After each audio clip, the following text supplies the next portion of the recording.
Hola, tengan buenos días. Vamos a dar inicio a la sesión de esta semana, que es la semana 11, si mal no recuerdo. Esperando que hayan tenido un descanso agradable en estas merecidas vacaciones de la semana anterior y que hayan reforzado ese entusiasmo para seguir aprendiendo. Recordarles que en la semana 13 corresponde hacer el examen parcial del segundo bloque. Y en la semana 11, que es la semana actual, tendríamos que hacer el segundo laboratorio del bloque. Y así será.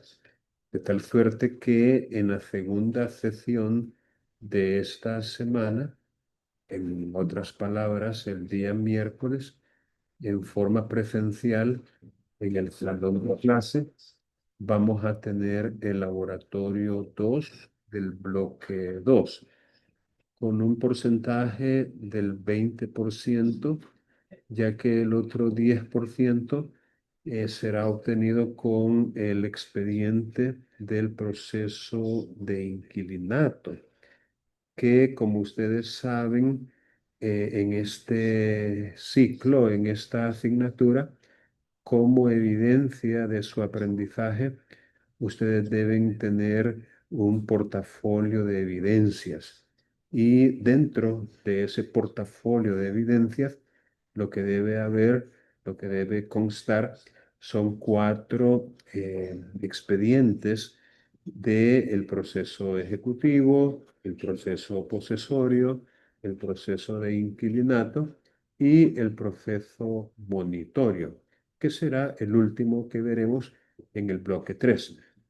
Dicho eso, hay que leer en el Código Procesal Civil y Mercantil y en la Ley de Inquilinato las disposiciones pertinentes, ¿verdad?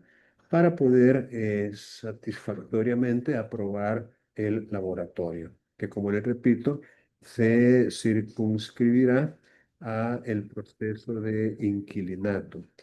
También hay que leer resoluciones judiciales en los cuales se han conocido precisamente procesos de inquilinato para poder acompañar a la ley, a la legislación, la jurisprudencia. Y para no dejar de lado la doctrina, también les recomiendo la lectura de los comentarios que se hacen en el Código Procesal Civil y Mercantil comentado precisamente sobre el proceso de inquilinato.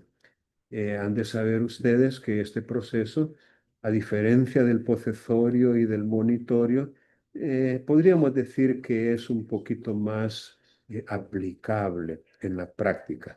Entonces, lo que pudiéramos aprender sobre el proceso de inquilinato nos va a servir mucho. Bien, no sé si el volumen está bien, porque ahorita no estoy en el mismo lugar de siempre, sino que estoy en otro lugar, aquí en la universidad. No sé si el volumen está bien, pero si no lo estuviera, les pido que puedan decirlo. Ok, perfecto, gracias. Bien, vamos entonces a pasar nuestros ojos por el Código Procesal Civil y Mercantil para poder recordar lo que hay en él sobre el proceso de inquilinato. Voy a compartir la pantalla para mostrarles en el Código Procesal Civil y Mercantil lo que nos interesa. Ah, aquí estamos. Los procesos de inquilinato, como ustedes saben, se regulan a partir del artículo 477 del Código Procesal Civil y Mercantil. Vamos a ver si podemos hacer esto un poquito más grande para incluso poderlo mostrar en pantalla. Vale.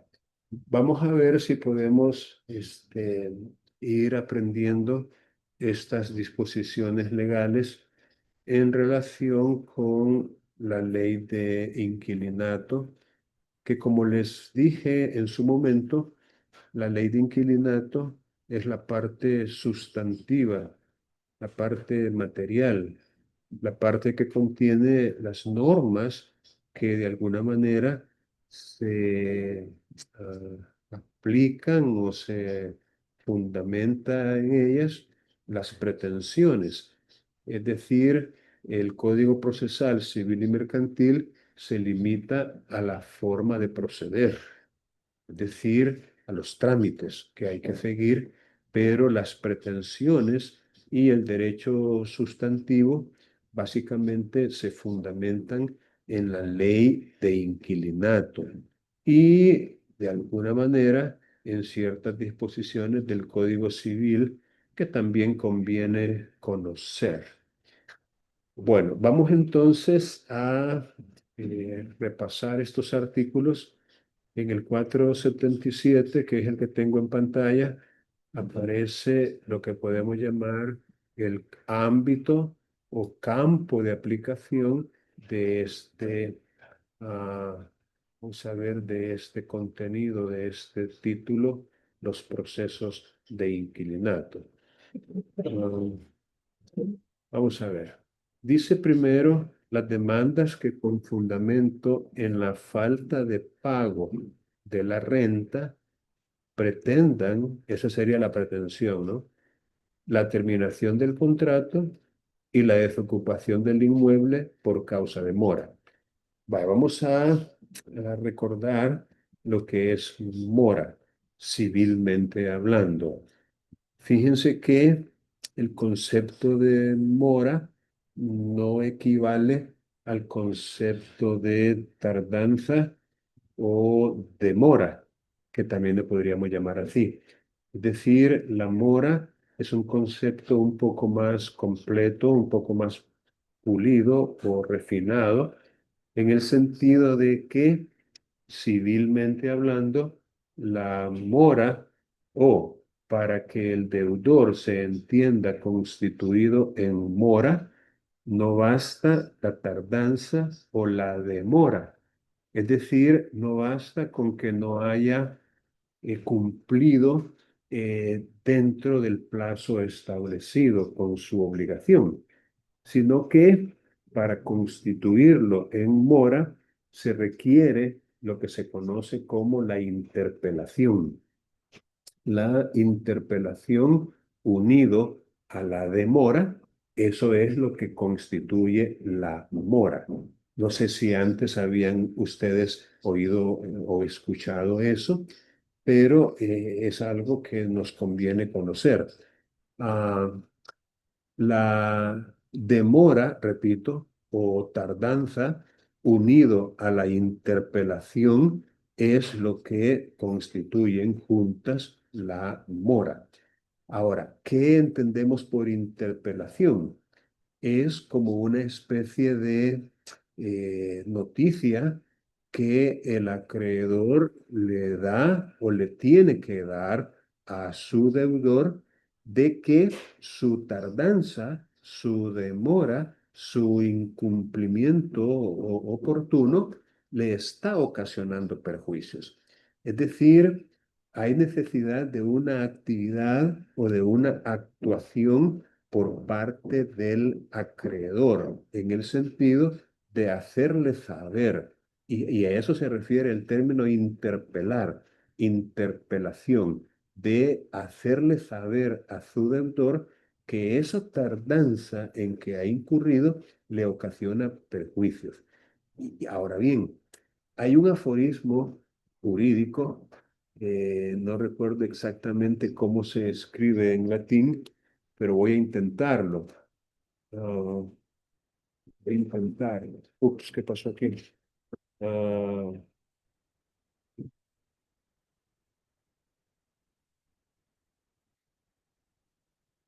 what's wrong?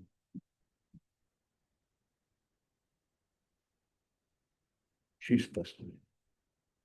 10.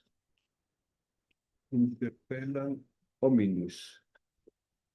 Ah, dies interpelan hominis. Vamos a ver qué bien está esto.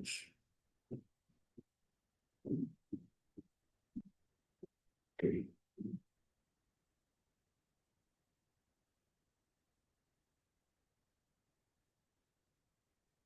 Chispas. Yo me trabé todo con eso.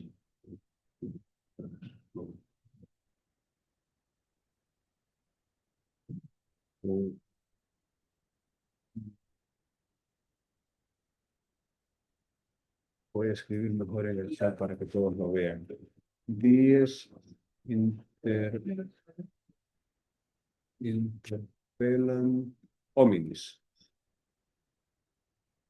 Ese aforismo latín, dies interpelant homines, ah, básicamente cuando se ha establecido en forma clara y expresa un plazo. Es decir, cuando, por ejemplo, la obligación se genera de un contrato en el cual se pactó de manera clara y expresa un plazo, en ese caso, ese aforismo lo que significa es que el tiempo interpela por el hombre. Es decir, que en esos casos, por regla general, no hay necesidad de esa interpelación que la haga el acreedor, porque en esos casos el tiempo, o sea, el transcurso del tiempo y la llegada o vencimiento del plazo es lo que equivale o hace las veces de interpelación. De allí ese aforismo, ¿no? El tiempo interpela por el hombre. Sin embargo, en materia de arrendamiento, allí esa regla como que pierde eficacia, ya que aunque haya un plazo señalado, para ponerle fin al arrendamiento es necesaria la interpelación. Eso se le conoce en materia eminentemente civil como desahucio y requerimiento de pago. Y fíjense bien, en materia puramente civil, en presencia de un arrendamiento, si no hay requerimiento para el pago, que es la famosa interpelación, entonces no hay mora.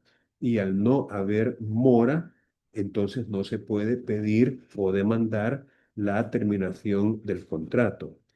Pero en la ley de inquilinato, hay un artículo bastante interesante y es el artículo 3 aquí. Estoy ahorita en la ley de inquilinato. Ley de inquilinato.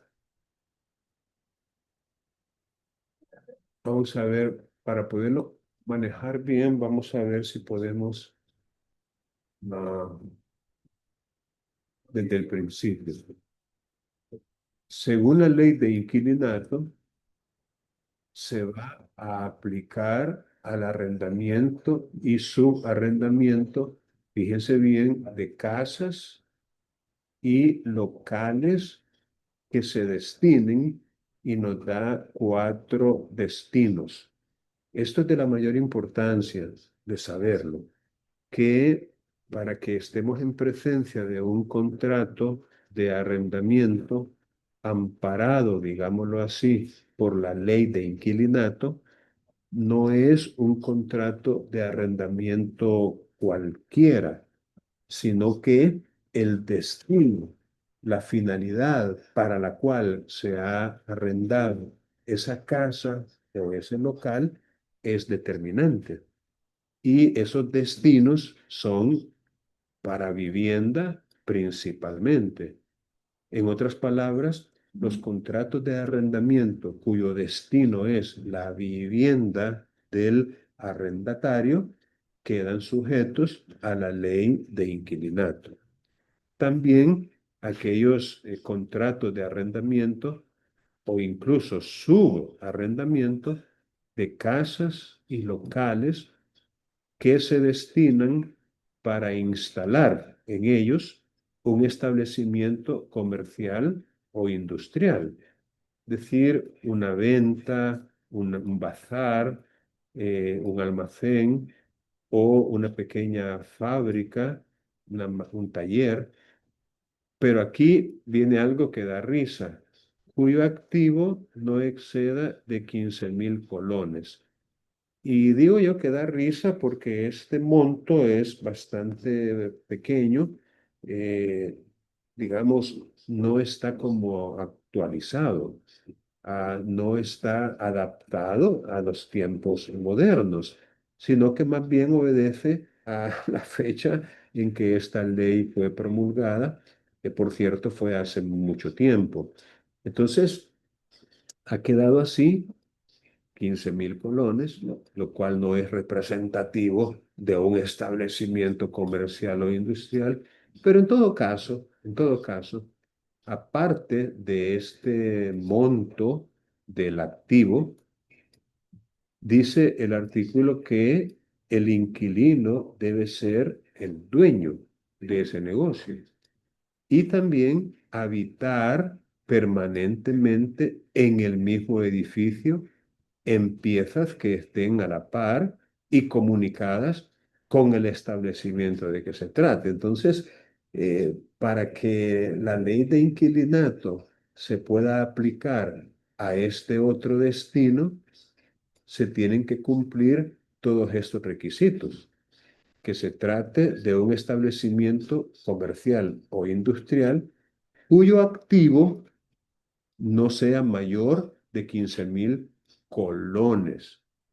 Pero además, el inquilino tiene que ser el dueño de ese establecimiento y además habitar permanentemente en ese local, en esa casa, en ese edificio, no precisamente dentro del negocio en sí, sino en piezas que estén contiguas y en todo caso comunicadas con el establecimiento de que se trate.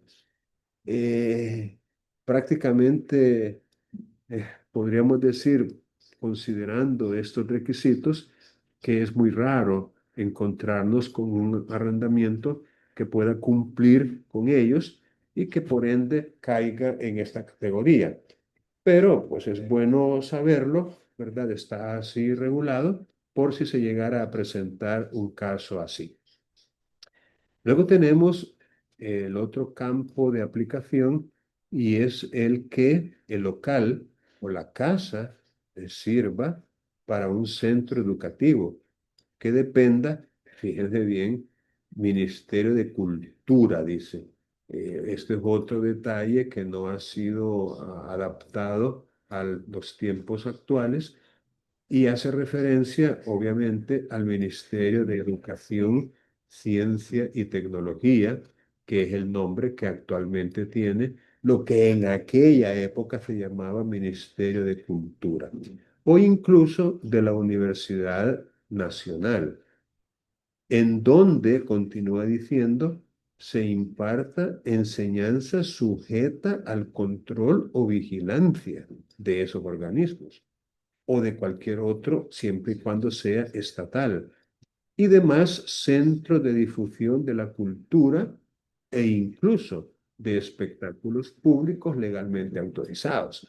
Es decir, este es otro destino que de encontrarnos con un contrato de arrendamiento cuyo destino sea este, también sería de aplicar la ley de inquilinato y, por supuesto, el procedimiento establecido en el Código de Procedimientos Civiles para el proceso de inquilinato, que eso es lo relevante.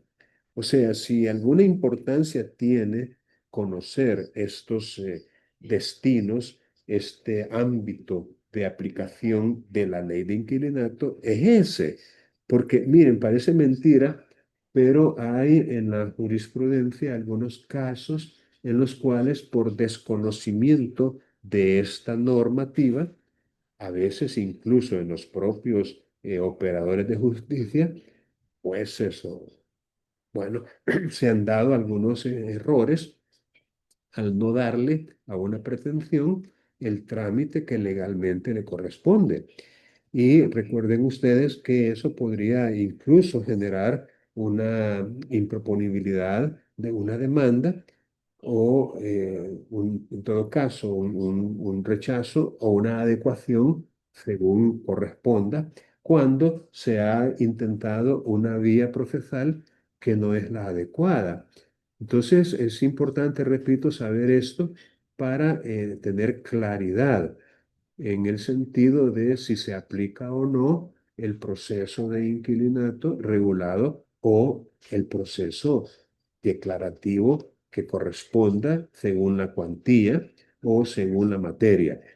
Y finalmente, y esto nos interesa porque nosotros mismos en algún momento vamos quizás a necesitar de un contrato de arrendamiento de un local para, aquí dice, oficinas públicas y de profesionales autorizados conforme a la ley, consultorios y clínicas.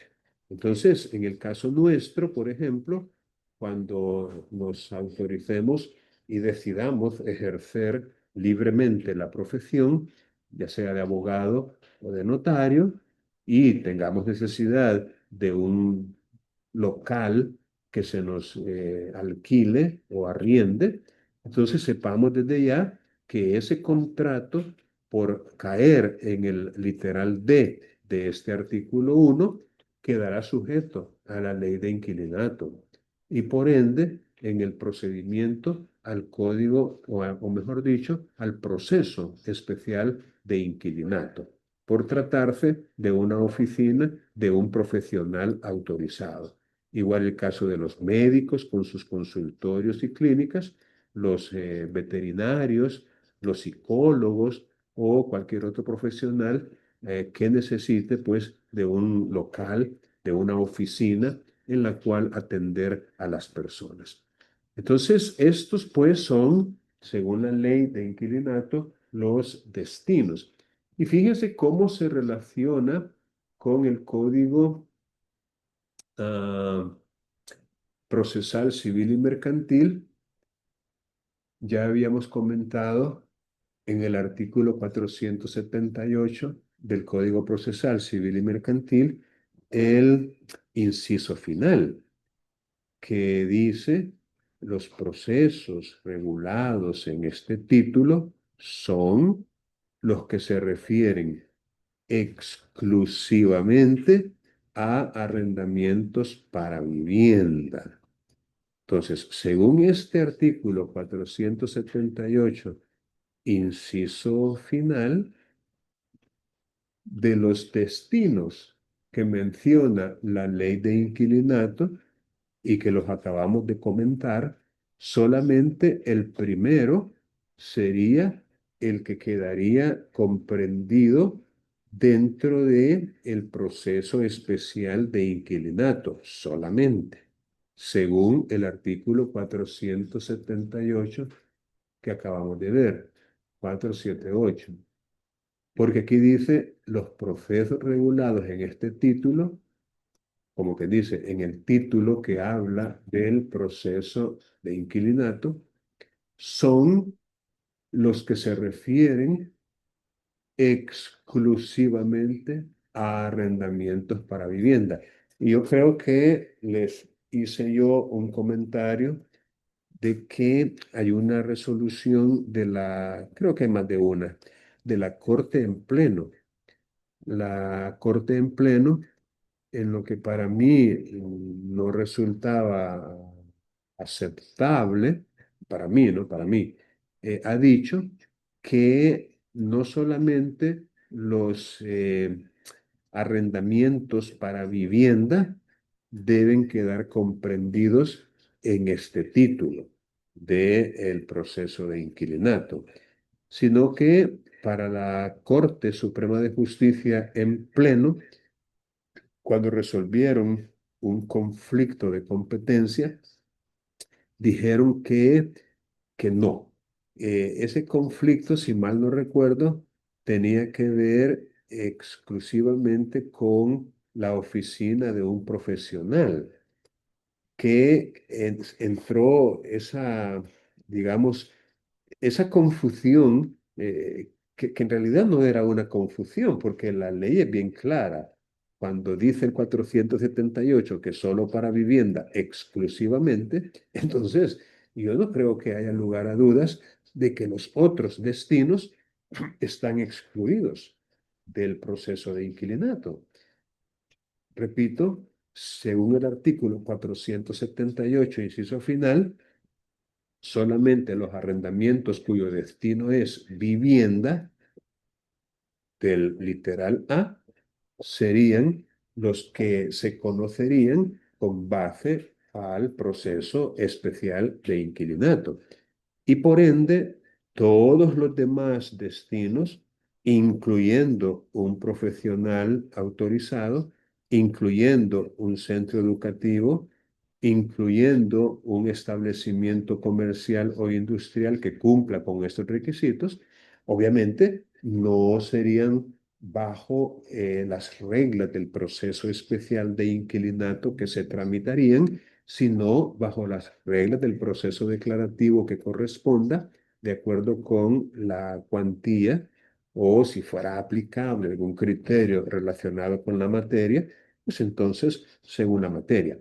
Pero cuando viene la corte en pleno y dice, no, en realidad vamos a decir que no solamente los arrendamientos para vivienda deben tramitarse, sino que en vista de la, digamos, de la importancia que los otros destinos tienen, al igual que lo tiene la vivienda, eh, vamos a permitir que esos otros, aunque referido en ese caso solamente a una oficina profesional, vamos a permitir que también se le aplique el proceso especial de inquilinato. Entonces, yo eso honestamente lo siento muy irregular, muy cuestionable, porque en mi humilde opinión, este inciso es suficientemente claro, tanto que no necesitas interpretación, ni mucho menos una tergiversación de su contenido, ¿no? Para vivienda. O sea, si la Corte quiere que otros destinos también entren en el proceso especial de inquilinato, pues el camino es otro.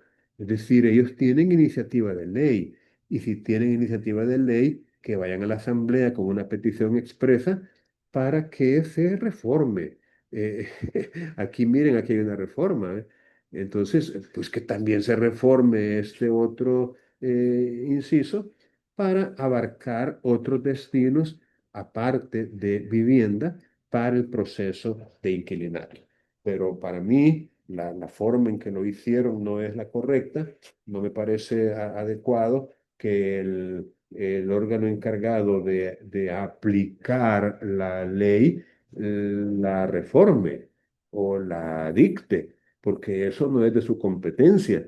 Es decir, es el legislativo el que tiene que legislar y el judicial lo que tiene que hacer es juzgar con base a una ley que el legislativo creó. O sea, eso es lo que la Constitución dice en cuanto al proceso de formación de la ley. Pero bueno, recuerden que estamos en El Salvador y no en otro país.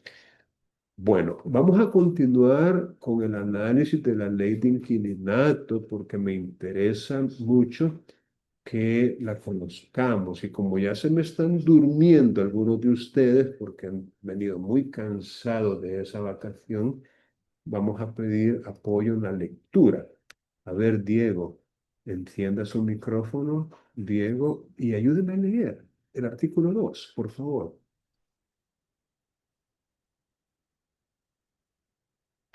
Ya ve que lo haya dormido. Ya sabía yo.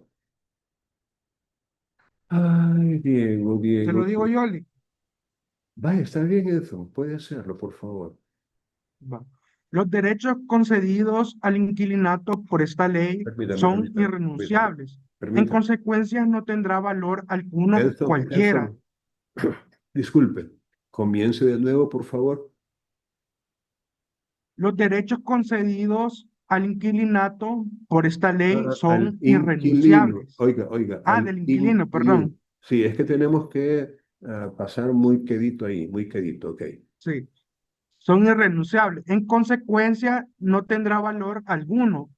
Cualquier, cualquiera cláusula que se consigne con objeto de eludir expresa o subrectifi- subrepticiamente, perdón ahí, sus disposiciones y efectos. Muy bien, Edson, gracias. Vaya, esta palabrita, nuevamente les aconsejo cuando se encuentren con una palabra un poco nueva, un poco desconocida, es siempre bueno anotarla en algún lugar y en la menor oportunidad, lo más rápido posible, buscar su significado, ¿no? Para poder ir enriqueciendo nuestro vocabulario de tal manera que estas palabras pasen a ser también de uso corriente para nosotros. Eludir es como evadir o dejar de aplicar. Entonces, si en un contrato sometido a la ley de inquilinato, bueno, y aquí quiero también hacer una aclaración puntual. Eh, Decía yo que según el artículo 478, eh, hay una limitante, ¿no? Una restricción, una especie de este sí, aquellos no. El 478 inciso final, lo recuerdan, porque lo acabo de leer y comentar. Aquel que dice de que los trámites solamente se van a aplicar a arrendamientos para vivienda. Eso es el Código Procesal Civil y Mercantil. Pero eso no deroga el artículo 1 de la ley de inquilinato, en el sentido de que todos estos propósitos o finalidades o destinos de un contrato de arrendamiento, a todos ellos, sin excepción, se les va a aplicar la ley de inquilinato. A todos ellos, la ley de inquilinato.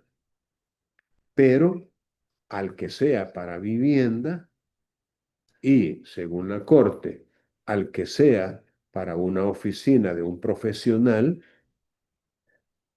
aparte de que se le va a aplicar la ley de inquilinato como sustento sustantivo o material, pues aparte de eso, el trámite a seguir sería el de el proceso especial de inquilinato. Ahora, estos otros destinos, a menos que la Corte, a menos que la Corte diga lo contrario en sus resoluciones, estos otros destinos tendrían que aplicársele la ley de inquilinato, pero al momento de haber un conflicto, al momento de plantearse una pretensión basada o fundamentada en un contrato de arrendamiento con alguno de estos destinos, el trámite ya no sería el del proceso de inquilinato, sino que sería el del proceso declarativo que corresponda, ¿verdad? Ahí probablemente el criterio único a aplicar sea la cuantía, ¿verdad? La cuantía. Si supera los 25.000 colones o su equivalente en dólares, un proceso declarativo común. Pero si no lo supera, un proceso declarativo abreviado. Esto da la pauta para formular una pregunta, tanto teórica, pero que es necesario saber la respuesta. Y es que podría en un proceso declarativo utilizarse como fundamento sustantivo la ley de inquilinato en un proceso declarativo, ya sea común o abreviado, podría tramitarse un proceso declarativo fundamentado en la ley de inquilinato? La respuesta obviamente es que sí, ¿verdad? Es que sí, porque por lo menos hay dos finalidades en lo que yo sé, ¿no? Ahí, como yo no he leído todas las resoluciones de los conflictos de competencia, pero hasta donde yo sé, solamente vivienda y oficinas de profesionales autorizados, uno según la ley, el literal A, y el otro según la Corte, el literal D, estos serían los únicos que serían de conocimiento en un proceso especial de inquilinato. Esto fue... Buenos días, licenciado. Hola, hola, dígame. Si estamos hablando de la misma sentencia, al menos la que yo envié al grupo ahorita, en ella se menciona de que es tanto para vivienda, para centros educativos y para oficinas públicas o Oh, oficinas jurídicas. incluyó centros educativos también, aunque no Sí, era ese el caso, ¿verdad? Vaya, ok. Entonces, según el 478, vivienda. Y según esa resolución de la Corte en Pleno, centros educativos y oficinas de profesionales, ¿verdad? Como que dice, se amplía un poquito ya lo que la honorable Corte ha decidido. Ah, bueno, repito, yo en lo personal no comparto ese criterio que permita a la Corte reformar las leyes. Yo no lo comparto. Es más, lo critico y ustedes son testigos de eso. No lo comparto en lo más mínimo, porque repito, eso necesitaba una reforma puntual. El que también oficinas profesionales y centros educativos queden sujetos al proceso especial de inquilinato. Porque el 478, inciso último, en mi humilde opinión, y no sé si ustedes estarán de acuerdo o no, bueno, cada quien, es claro, para vivienda exclusivamente. Y eso no necesita interpretación si es demasiado claro, pues. Pero bueno, dejémoslo así por el momento para no meternos en camisas de once varas. Bien, les decía que los derechos que la ley le da al inquilino son similares a los derechos conferidos por las leyes en favor de los trabajadores. Recuerdan, en materia laboral, los derechos que la ley le da a los trabajadores son también irrenunciables. El derecho a un salario, comenzando por ahí, el derecho a un aguinaldo, el derecho a que se le paguen las horas extras, que se le den vacaciones, es decir, son irrenunciables. Pues igual podemos decir de los derechos que tiene el arrendatario, al cual se le llama inquilino en estos arrendamientos de casas y locales cuyo destino sea cualquiera de estos, ¿verdad?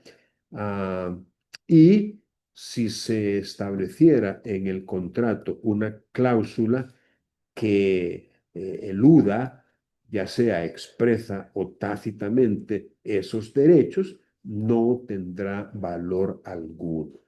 Eh, a medida que leamos la ley, vamos a ir encontrando esos derechos, ¿verdad?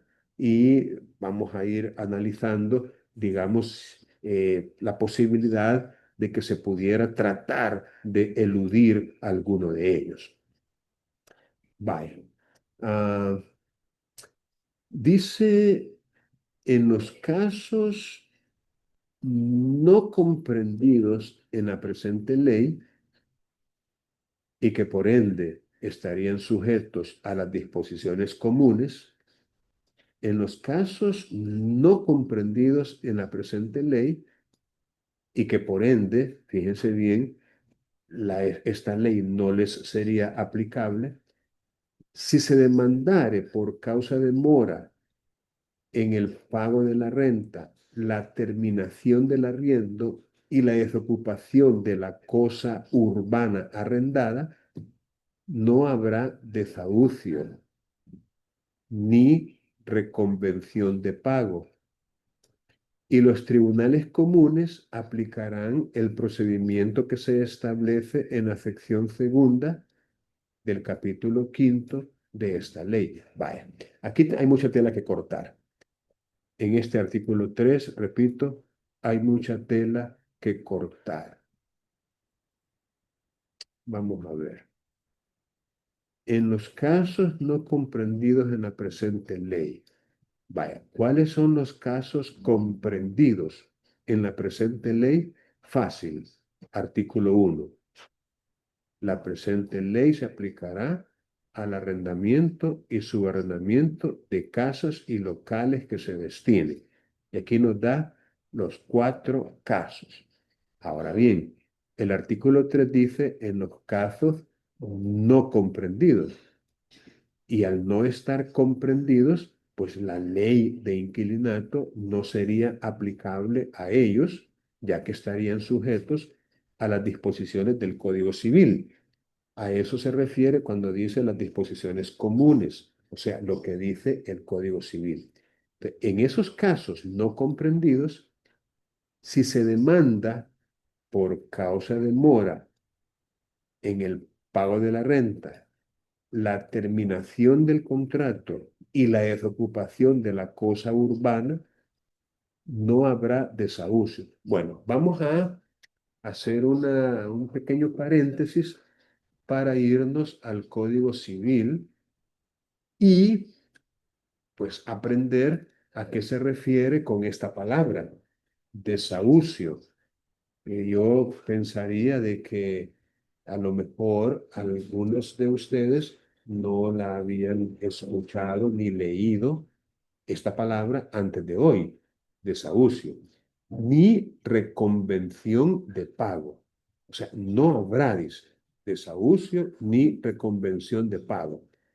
Vamos a ver qué dice el Código Civil con respecto a ese término. Contarles que el arrendamiento está regulado a partir del artículo 1704, con el título del arrendamiento de cosas, del arrendamiento de cosas. Entonces, en el artículo 1704 del Código Civil se comienza a regular el arrendamiento. ¿Por qué se va tan lejos esto? 1704. Diciéndose, porque este artículo, no me falta, 1704, ay hombre, aquí está. Son susceptibles de arrendamiento todas las cosas corporales o incorporales. Fíjense que un arrendamiento podría recaer también sobre un derecho, que pueden usarse sin consumirse, porque cuando se consumen ya no sería arrendamiento, más bien podría ser un mutuo o préstamo de consumo, porque para que haya arrendamiento, la cosa sobre la cual recae no debe consumirse, exceptuando, por supuesto, aquellas que la ley prohíbe arrendar. También se pueden arrendar los derechos estrictamente personales como los de habitación y uso. Esto es interesante, miren, esto es algo que mucha gente también ignora. Eh, Entre esa mucha gente han habido casos hasta de jueces. Fíjense bien, de jueces. Hay un par de resoluciones por ahí, resoluciones judiciales, por supuesto, en los cuales algunos jueces han exigido que el arrendador o arrendante compruebe, fíjense bien, para darle trámite a una demanda que es dueño del objeto arrendado, de la casa. Es decir, hay o han habido algunos juzgadores que no han tomado en cuenta esto que dice el Código Civil, en este artículo 1704, que puede arrendarse, o sea, es válido, es lícito un arrendamiento de cosa ajena. Es decir, el arrendador o arrendante no es el dueño o propietario de la cosa y aún así la puede arrendar. Eso sí, el arrendatario que no sabía que la cosa era ajena, al que la ley llama el arrendatario de buena fe, entiéndase aquel que no sabía que la cosa era ajena.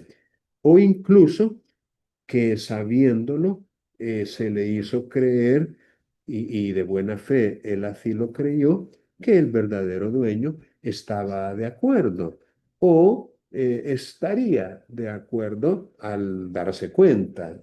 Eh, Manejemos, por ejemplo, la tesis de una casa cuyo dueño sea una persona que radica en los Estados Unidos. Un ejemplo, el dueño vive en los Estados Unidos, pero aquí tiene algún familiar cercano. Podría ser el papá, la mamá, un hermano, un hijo. Y entonces viene la mamá y viene y ella firma como arrendante un contrato de arrendamiento sobre esa casa que no es de ella, ¿verdad? Pero no hay ningún problema porque se puede arrendar la cosa ajena. La casa es de un hijo o del esposo o del papá si fuera una persona menor. Y fíjense bien, el arrendatario podría, de buena fe, haber asumido que no habría en el futuro ningún problema, ninguna queja, ninguna demanda de restitución por causa del verdadero dueño, de buena fe. Es decir, el arrendatario de buena fe, fíjense bien, tendrá acción de saneamiento contra el arrendador en caso de evicción. Fíjense bien, y yo quiero que ustedes no me vayan a malinterpretar lo que yo les digo a veces. Esta otra palabra, evicción, es probable que algunos de ustedes es primera vez que la escuchan o que la leen. La palabra evicción. A ver, voy a hacer una pequeña prueba. Vamos a ver, una pequeñita prueba. Génesis. Génesis, active su micrófono, por favor, Génesis.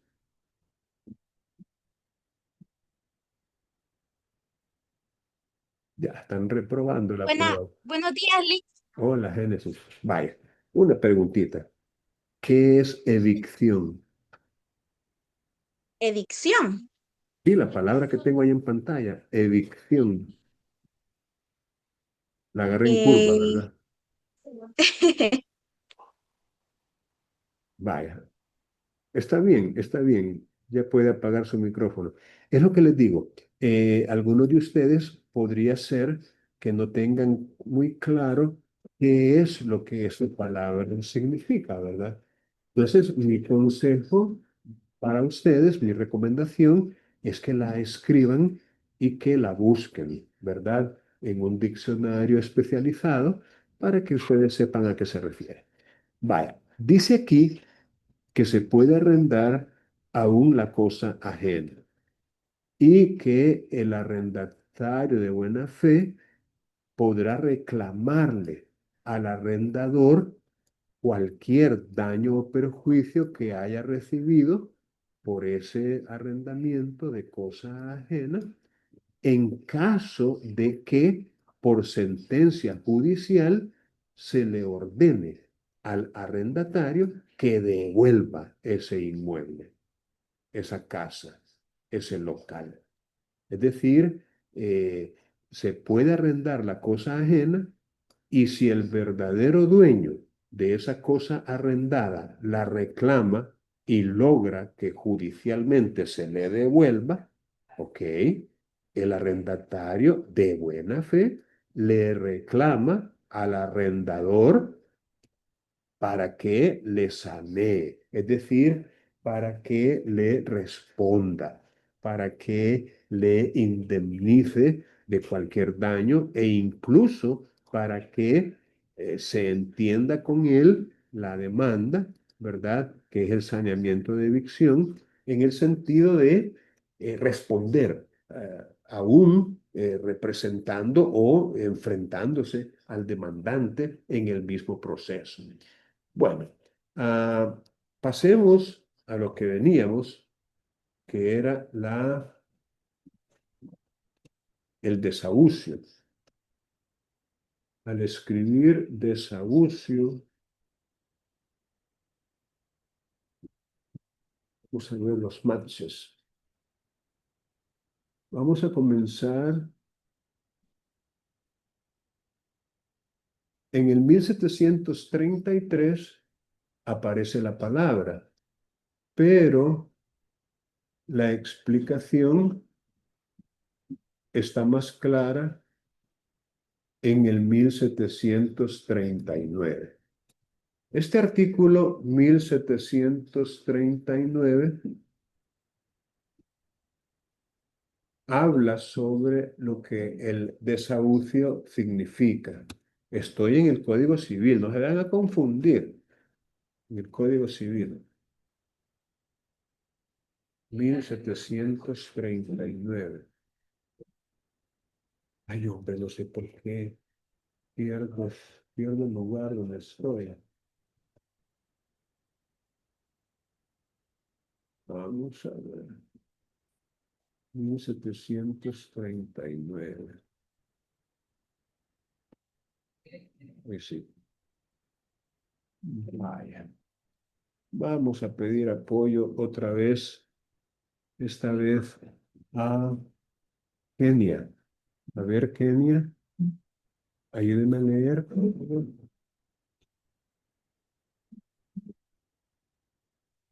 Es el artículo 1739, ¿correcto? Sí, sí. Dice, si no se ha fijado tiempo para la duración del arriendo o si el tiempo no es determinado por el servicio especial a que se destina la cosa arrendada o por la costumbre, ninguna de las dos partes podrá hacerlo cesar, sino desahuciar a la otra. Esto es noticiándoselo anticipadamente. La Ok. anticipación se Yo ajustará. creo, Kenia, que ahí está bien. Es que lo único que nos interesa de momento es el significado de la palabra desahucio. Desahucio. Yo sí lo leo, desahucio. Hay quien dice desahucio, desahucio, desahucio, desahucio, desahucio. Bueno, queda la duda también en cuanto a la forma correcta de pronunciarla. Pero aquí nos está diciendo que ninguna de las dos partes podrá hacerlo cesar sino desahuciando a la otra, desahuciando.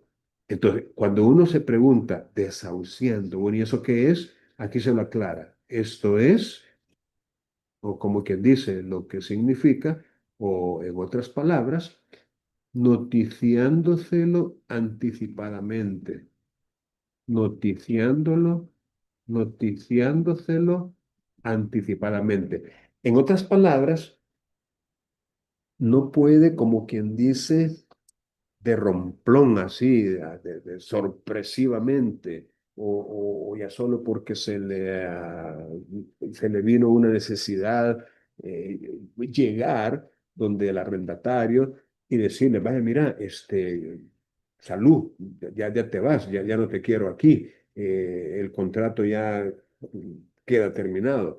No, no, no, no. Tiene que haber, según esto, una noticia anticipada. Y a esa noticia anticipada se le llama desahucio o desahucio, si usted quiere. Ah,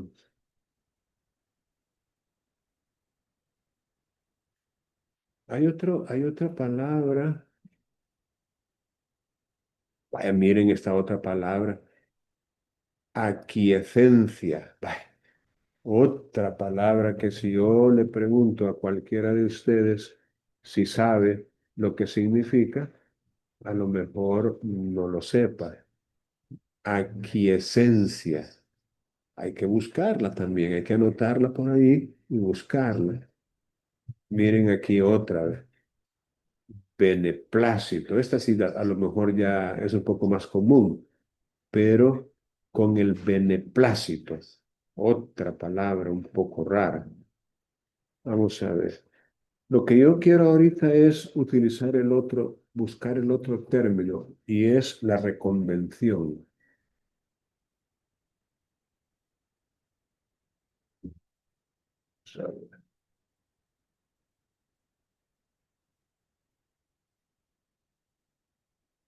Aquí está.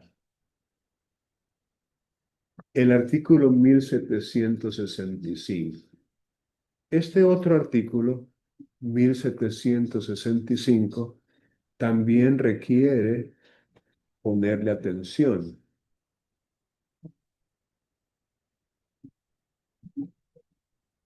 1765. Aquí está. Fíjense que han habido resoluciones judiciales en las cuales se ha rechazado una demanda, pero ojo, ojo, no en un proceso especial de inquilinato, no con base en la ley de inquilinato, sino más bien con base en el Código Civil y en los procesos declarativos, ¿verdad? No en base a la ley de inquilinato, por lo que estamos aprendiendo ahorita, que el desahucio o desahucio y las reconvenciones de pago no son necesarias en materia de los casos contemplados. Y eso es un poco confuso porque el artículo habla de casos no contemplados, pero igualmente en los casos contemplados no es necesario, por lo que dice más adelante el Código Procesal Civil y Mercantil.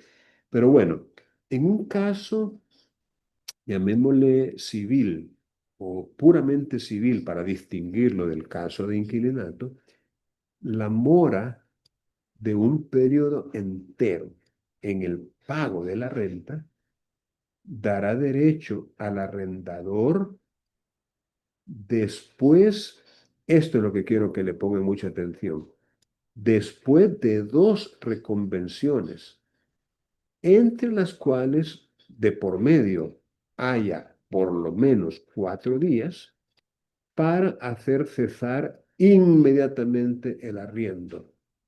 Si no se presta seguridad o garantía competente de que se verificará el pago dentro de un plazo razonable que no bajará de 30 días. Como se dice, el plazo razonable tiene que ser mayor a los 30 días. Vaya, según este artículo 1765, si no se dan estas dos reconvenciones, en los términos aquí explicados, no se podría, fíjense bien, no se podría hacer cesar el arriendo. En otras palabras, estas dos reconvenciones son una, ¿cómo le podemos llamar? Como una condición objetiva de procesabilidad. Así se le llama en otros contextos, una condición objetiva de procesabilidad. Como quien dice, no se puede proceder a menos que, en este caso, a menos que se haya cumplido con estas dos reconvenciones. Nuevamente, la reconvención es la misma interpelación, es decir, es cuando el acreedor en legal forma le hace saber a su deudor que esa demora, que esa tardanza le está ocasionando inconvenientes o perjuicios. Bien, vamos a volver a la ley de inquilinato. Ah, por cierto, esta ley ustedes tienen que leerla completamente. Es decir, la ley de inquilinato será objeto de evaluación en el laboratorio que vamos a tener en esta misma semana. Entonces, les pediría entonces que no dejen de hacerlo, que no dejen sin leer esta ley. Fíjense, todo contrato de arrendamiento o subarrendamiento sujeto a esta ley, artículo 1, que se celebre con posterioridad a la fecha en que la misma entre en vigencia, deberá constar por escrito. Aquí tenemos otro motivo de confusión en algunas personas, entre ellas operadores judiciales. Deberá constar por escrito. Han habido casos, y están documentados, en los cuales, por no constar por escrito un arrendamiento, se ha rechazado una demanda por no constar por escrito. Entonces, aquí yo quiero brevemente que ustedes recuerden cuándo es que el hecho o la formalidad de que un acto o contrato conste por escrito, cuándo es una solemnidad y cuándo no. Es decir, en ciertos casos, como en el caso de la promesa de celebrar un contrato o la promesa de contrato, el que conste por escrito es una solemnidad, en el sentido de que si no consta por escrito una promesa de venta, una promesa de mutuo, una promesa de comodato, una promesa de arrendamiento, una promesa de lo que sea, si no consta por escrito el contrato de promesa, entonces no llega a existir. No produce ningún efecto, porque en ese caso, el que conste por escrito es una solemnidad, pero en otros casos no. En otros casos no tiene ese rol de ser una solemnidad, como en este caso. En este caso, el que no conste por escrito tiene otras consecuencias que no son la ineficacia o la nulidad o la inexistencia o la invalidez del contrato. No, aunque no conste por escrito, siempre hay contrato. En este caso, por supuesto, un contrato verbal, un contrato no escrito, pero siempre hay contrato. Entonces, yo quiero otra vez que les quede bien claro que en este caso, el que conste por escrito no es una solemnidad y por ende, aunque el código dice, la ley, deberá, ok, aunque diga deberá, no significa que si no consta por escrito, entonces no hay contrato. No, en este caso no es así. Ahora, cuando dice deberá, es una forma de, como quien dice, enfatizar la conveniencia, la necesidad, pero no una necesidad inescindible. No, para nada. Ok. Y expresar, dice, el nombre y generales del arrendador. Entendamos por generales lo que ya mencionábamos en materia de derecho notarial. Eh, Su apellido completo, el conocido por si lo tuviera, la edad, la profesión u oficio, la nacionalidad, si fuera diferente de la salvadoreña, a veces el origen de la persona, su estado familiar, su lugar de residencia. A eso se refiere cuando dice generales, aquellos datos que pertenecen o corresponden a esa persona y que sirven para identificarlo plenamente. Ya que hablo de identificarlo, las generales incluyen la forma de identificarse de esa persona, como podría ser su documento único de identidad, su pasaporte o cualquier otro documento idóneo. Entonces, cuando dice generales, se refiere a eso, en el contrato escrito, si es que se hace. Los datos necesarios para la identificación del inmueble, el precio y la forma de pago. La forma de pago es si se va a pagar a la semana, al día, al mes, cada 3 meses, cada año, la forma de pago, el precio. Ahora, fíjense bien, los contratos que se estipule una renta inferior a 300 colones mensuales estarán exentos del impuesto de papel sellado y timbres. Este impuesto, ya lo hemos comentado antes, ya no existe. La ley de papel sellado y timbres ya no tiene existencia en el sentido de que ya no se usa papel sellado ni timbres y papel sellado solamente el del protocolo de los notarios, nada más. Pero para contratos así como antes ya no se da. Y aquí viene la consecuencia que les hablaba yo cuando no se hace un contrato escrito. Y es el siguiente, la falta de contrato escrito será imputable al arrendador.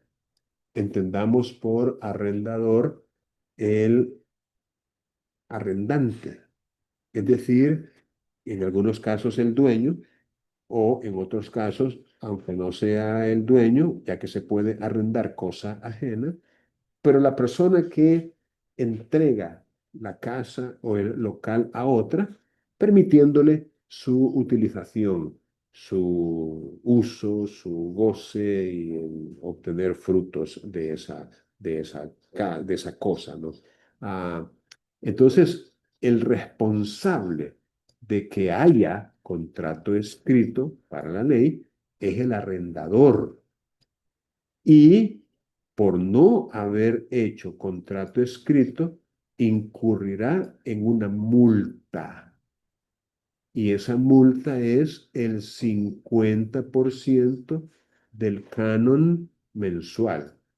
Canon es otra palabra que se utiliza para referirse a la renta, o sea, a la cantidad de dinero que el arrendatario le paga periódicamente. Entonces, aquí parte de que el canon se estableció mensualmente. Ahora, el canon podría no ser mensual. El mismo artículo anterior habla de la forma de su pago. No siempre es mensual. Pero bueno, en todo caso, la multa es el 50% de la renta pactada. Si no fuese posible establecer el monto de dicho canon, si no fuese posible, porque como no está por escrito, ¿verdad? Si no fuese posible, esa multa será de 10 a 50 colones. Pasa a ser una multa simbólica.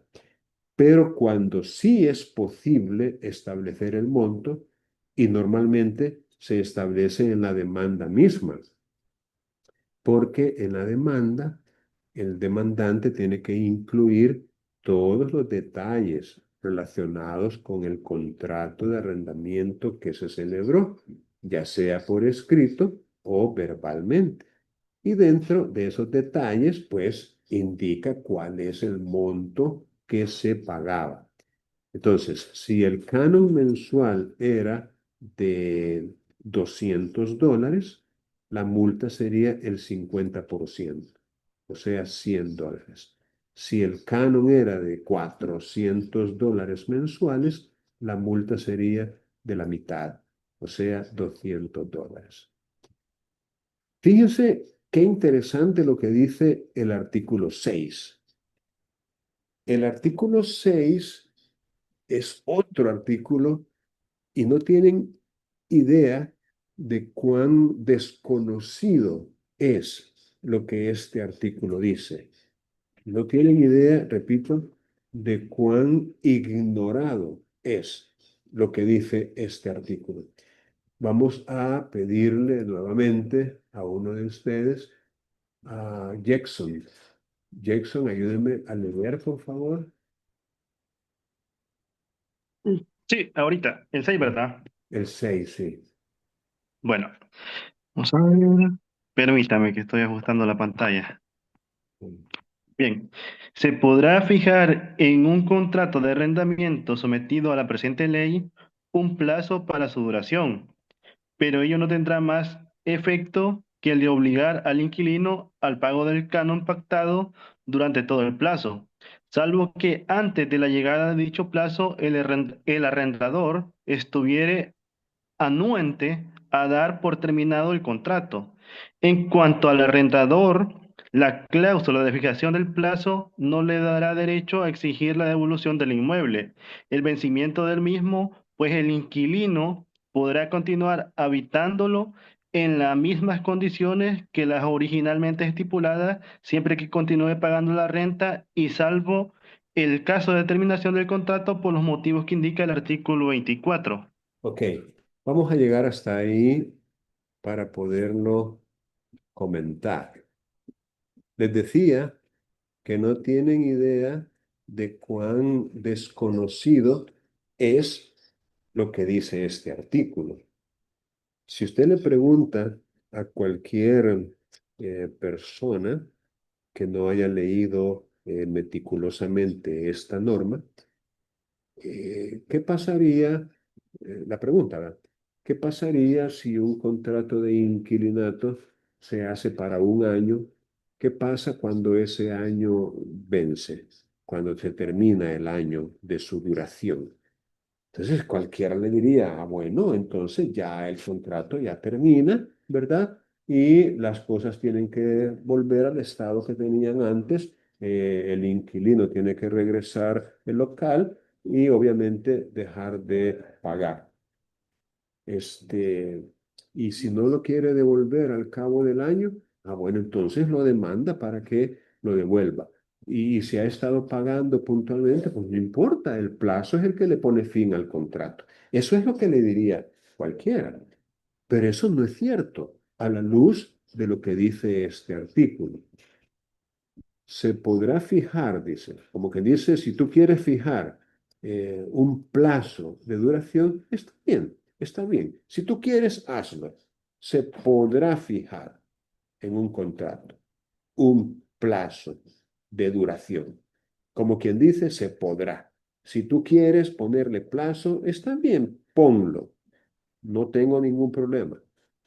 Pero eso de que se fije un plazo no tendrá más efecto, como quien dice, el único efecto que tendrá es el de obligar al inquilino al pago del canon pactado durante todo el plazo. Ejemplo, yo, arrendador, le entrego en concepto de arrendamiento a usted una casa para que usted viva allí, ¿verdad? Y le digo, le vamos a poner como plazo 3 años. ¿Está usted de acuerdo? Y usted me dice, sí, estoy de acuerdo. Y le ponemos un plazo de 3 años. Ok, ¿cuál es el efecto de esa situación de ponerle plazo? Fácil, aquí lo está diciendo. Obligar al inquilino al pago del canon durante todo. En otras palabras, ese señalamiento que hicimos de un plazo lo obliga a usted a mantenerse como inquilino durante todo ese plazo, pagándome el canon pactado. Si pactamos $200 mensuales, usted me tiene que pagar $200 mensuales durante 3 años. Ahora, si de repente usted dice, no, que fíjese que ya no lo quiero, el local, ya porque ya conseguí otra casa y esa otra casa está más cerca de mi trabajo, además está más barata y está más bonita y está más nueva, la razón que sea. Bueno, usted está obligado a permanecer en esta casa 3 años. Y si usted se quiere ir antes, ese es su problema, pero me tiene que pagar los 3 años, o sea, los cánones durante todo el plazo. Ese es el efecto. Salvo, aquí viene la excepción, salvo que antes de la llegada el arrendador estuviere anuente, estuviere de acuerdo, estuviere dispuesto a dar por terminado el contrato. Y eso está bien en base a la autonomía de la voluntad, en base a aquel principio según el cual en derecho las cosas se deshacen de la misma manera en que se hacen, pues si los dos nos ponemos de acuerdo, en el tercero, en el cuarto, en el quinto mes, podemos dar por terminado el contrato consensualmente. Ese no es ningún problema. Ahora, eso en cuanto al inquilino. En cuanto al arrendador, esa cláusula en la cual se fijó un plazo no da derecho a exigir la devolución del inmueble al vencimiento del mismo. O sea, no se equivoque usted como arrendador pensando que una vez finalizado el plazo puede ir con un juez en vista de que el arrendatario no se quiere salir, pero le ha estado pagando puntualmente. Entonces, si no se quiere salir y él ha estado pagándole puntualmente, usted no lo puede sacar. Eso lo voy a decir así en términos más claros. Usted no puede demandarlo para que se vaya de ese lugar, ya solo porque el plazo ya venció. El vencimiento del plazo por sí solo no le da derecho para exigir la devolución del inmueble ya solo porque el plazo venció. No. El inquilino, dice, podrá continuar habitándolo en las mismas condiciones siempre que continúe pagando la renta. Es lo que podríamos llamar perfectamente una prórroga tácita. Me explico, una prórroga que no es necesario que se diga, una prórroga tácita del plazo. Mientras él siga pagando la renta, podrá continuar habitando o utilizando el inmueble. Salvo también, aquí hay otra excepción, el caso de terminación del contrato por los motivos que indica el artículo 24. Ahora, el artículo 24 es otro artículo que ustedes también tienen que estudiar causal por causal en esta ley. El artículo 24, para decirlo en forma clara y terminante, es de obligatoria lectura, el artículo 24, que son precisamente las causales legales por las cuales se puede solicitar válidamente la terminación de un contrato de arrendamiento. Y fíjense que me llama la atención que entre ellas, el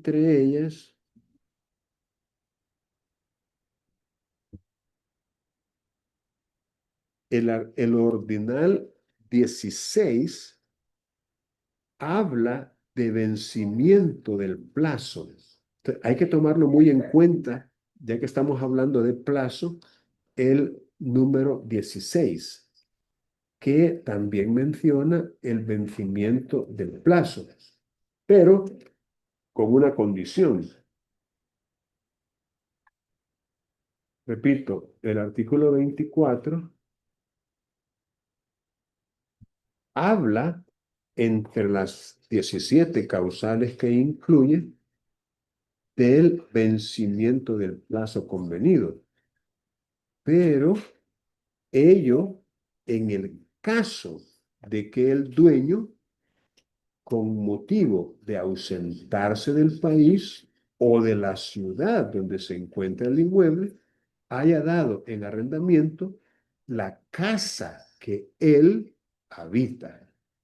Aquí nos está hablando ya del dueño, que con motivo de ausentarse del país, dio en arrendamiento la casa donde él vivía.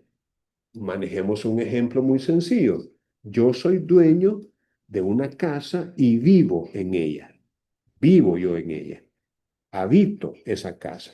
No es que yo tengo 3 o 4 casas y voy a dar una de ellas en arrendamiento, pero no es en la que yo vivo. No, tiene que ser la casa en la que yo vivo.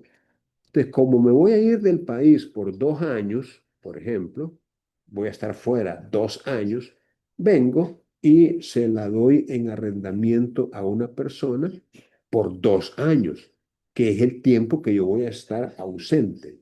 En ese caso, sí, el vencimiento del plazo es una causal de terminación, pero por esa razón, porque se trata del caso contemplado en este ordenal 16.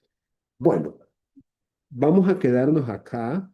Tengo otra sesión con ustedes mismos dentro de 40 minutos y vamos a terminar en este momento. ¿Tienen alguna pregunta en relación con lo que hemos comentado? Bien, vamos entonces a detener la grabación.